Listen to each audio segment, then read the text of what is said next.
it was kind of last minute for me, but I had them rebuild this soil compartment where it used to be this, this old thing we had here. They helped us set the post in and start building up the walls.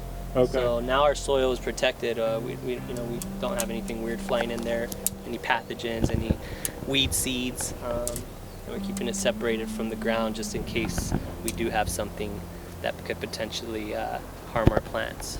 Our name is Palos Verdes Peninsula Land Conservancy because we are located within the peninsula. Spans across the city of Rolling Hills, Rancho Palos Verdes, and city of Los Angeles. So we have over 1,600 acres that we manage, and that it's a mix of bluff habitat, coastal sage scrub, riparian, grassland, and cactus scrub. What is it that excites you about it? Like, why do you work here and stuff? I'm excited to basically help in restoring some damaged lands, saving the earth. That's a broad term, but in a sense, acre per acre, we go out there and fix what was damaged at one point.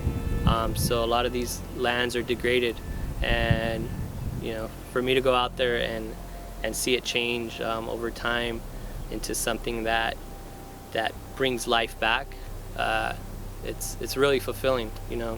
Not too many people can say that about their job. So it's nice to wake up in the morning and come to something that is making a difference even after you're gone. Yeah, we manage the land out here on the base. Many years back, they found the Palos Verdes blue butterfly out here that was thought to be extinct, and so there is a remnant population here.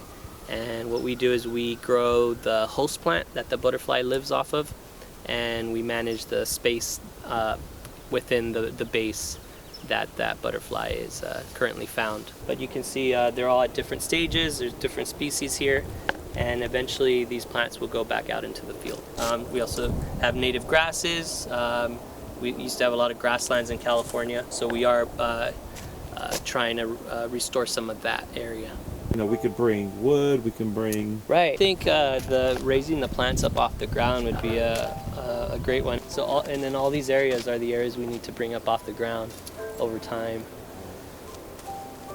The rest of the nursery, we have different operations in here. We actually have a seed bank, so we collect native seed to the peninsula and process it, and bundle it up, count it out, measure it out, and then grow hundreds and thousands of plants, and then reintroduce them back into the wild and restore habitat in that way. So we have several thousand pounds in this room. You see, look at all these seeds. So what is that there? This is your California bush sunflower. The yellow you see up on the hills as you drive around in the spring.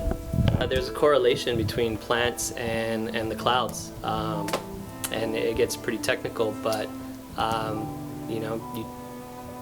they say the rainforest brings the rain. It's not the other way around. It's very similar out here. The coastal sage scrub plants are adapted to this type of climate, but it doesn't help that we're removing them. Interesting. There's a lot of different studies, and you see different ions that are connected with the rain clouds and the soil. And if you destroy soil, you really change all those electrons going on in there. And you start to restore some of these habitats. You start to see the life come back.